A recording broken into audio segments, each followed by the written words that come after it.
The following is a paid program. The views and opinions expressed don't necessarily reflect those of NCI-FM. Welcome to Speaking Up with Jessica Dumas. I'm a certified life coach that specializes in business, leadership, and all things speaking and confidence mindset. Let's chat. Hey NCI friends and fam, how are you doing? I hope that you're enjoying some of the Manitoba sunshine that we've had lately.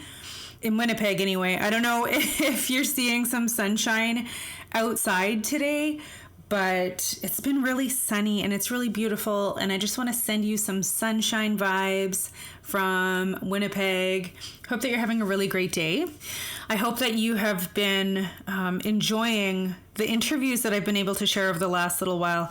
I had an interview with Indigenous Tourism, that's Holly Kershane, and Futurepreneur for young Indigenous entrepreneurs, that was Noah Wilson, and just really great and amazing work that they are doing to create and support opportunities that our First Nation communities are doing in our province. Like it's so exciting. Speaking of that, I need to send a shout out to my nephew, Jordan Bolio. He started a company called Nietzsche Moves. This is his Facebook page. You can find him on Facebook, Nietzsche Moves, Local and Rural Moving Services. We treat your items like they are our own, with the utmost respect and with 110% care. We can do any job, big or small, residential, apartments, appliances. Call or text 431-279-2384. I'm so proud of him. Jordan, I love you. You're so cool. So proud of you. Yeah, so like entrepreneurship, positive conversations, like this is my jam. I'm really excited to talk to you a little bit today about reminding you, just a gentle little reminder from your cousin Jessica, that your goals are on you. And your goals are going to wait for you, just like the laundry. Laundry is going to wait on you, right? And your goals are going to wait on you. So what I'm talking about is if you are someone who you have an idea for leadership or a business idea or for the community, and you're saying things like, oh, well, when things calm down, then I'll work on it. That's what one of my clients said to me recently. And I'm like, no, girl. So if you've ever said anything like that, when things calm down or when this happens, then I'll do it. Okay, so let's talk about that. So I got my certified coaching certificate in 2013. That's the same year that I was paid for speaking. So when I talk about being a paid speaker, that started in 2013. And it was shortly after that I launched my first training in my company, Jessica Dumas Coaching and Training. And let me tell you, I was afraid. I was afraid, but I was also like desperate. I was a single mom raising 3 sons, and like I needed money. I was job hopping. I didn't find the work that I really loved. And I have always been that type of person that whatever I spend my time doing needs to be building and contributing to my future. And so anytime I had a job, I was learning some really cool things. I worked at the winnipegsun.com, for example. I was the supervisor. So that was kind of neat. I got to learn behind the scenes stuff about online analytics and advertising and just like some behind the scene tech stuff that, I mean, don't ask me to do that again. I have no idea how I made that happen. But after doing that work, so I'm learning all these tools at all these different jobs, getting all of this experience, which was really helpful. But I knew secretly that I wanted to be an entrepreneur. Let me correct that. I didn't really know. I was looking for something and I didn't know what I was looking for. But what I did know is that every time I looked out into the world for a job, someone give me a job, someone pay me to do something really fun, I couldn't find it. It was not there. And I don't remember exactly what year it was, if it was 13, 14, maybe it was 2014. I was sitting in a restaurant in the North End, and I'm a huge fan of customer service. I worked at Manitoba Hydro after high school, and I was there for 9 years, and all of my work was in customer service, and I loved providing customer service. I loved it, and I still love And honestly, I'm very judgy when it comes to the customer service that I receive, because I have been there. I know what it takes to provide really good customer service. And so I'm sitting in this restaurant in 2014-ish, and I'm just like, what am I going to do with my life? What am I going to do when I grow up? Like, I got to make something happen here. And so I'm sitting there, and the customer service was just, it was not great. I don't remember if I would say it was terrible. However, it gave me a lot of ideas. And because I had done customer service for so long, I was like, you know what? I want to train, like training, coaching, facilitating, like that's my jam. That's my thing. That's what I'm really good at. And so I'm sitting here drinking my coffee, watching the workers, and I'm like, man, you know what? They could do better. They could do this better and that better.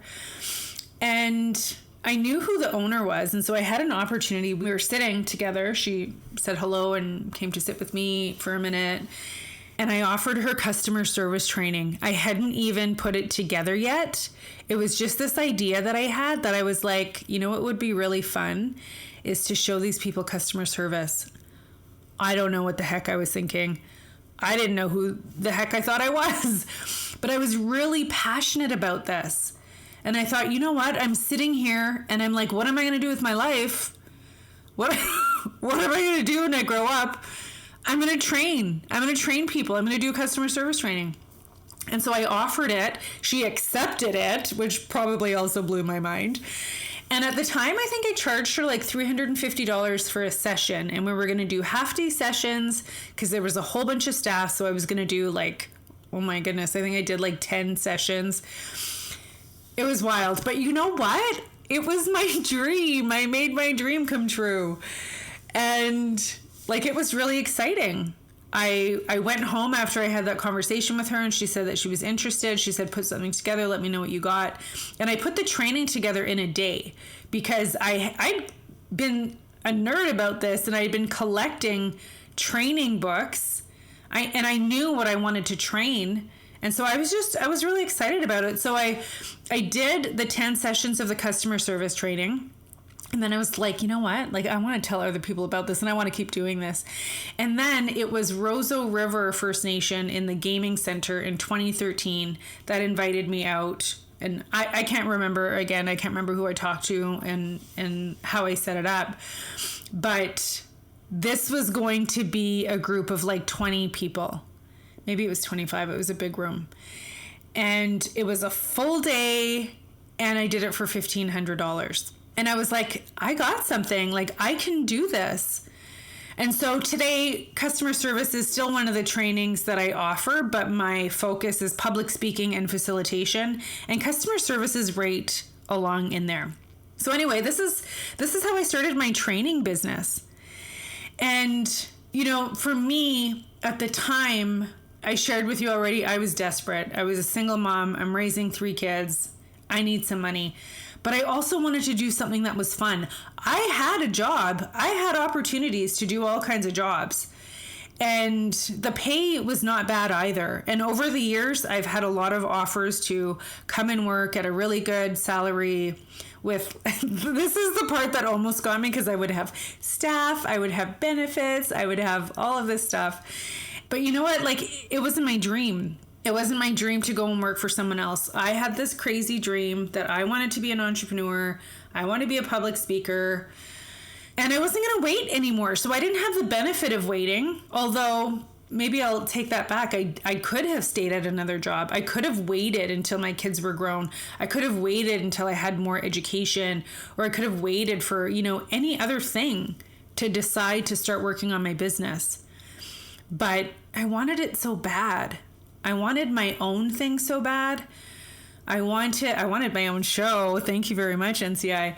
I just really needed a change. And in all of this, I had to believe in me, because no one was going to do this for me. No one was going to come up to me. And like, if I hadn't been showing up on Facebook and Instagram and my podcast for all of this time since 2015, if I hadn't been doing that and showing up for myself, NCI never would have approached me for us to have this conversation about me spending this time with you. I had to continue to show up for myself. I showed up on Facebook Lives. I did my Instagram. I started my podcast. I had to believe in myself and I had to build myself up. And that was not always easy. There were a lot of times I did not like myself.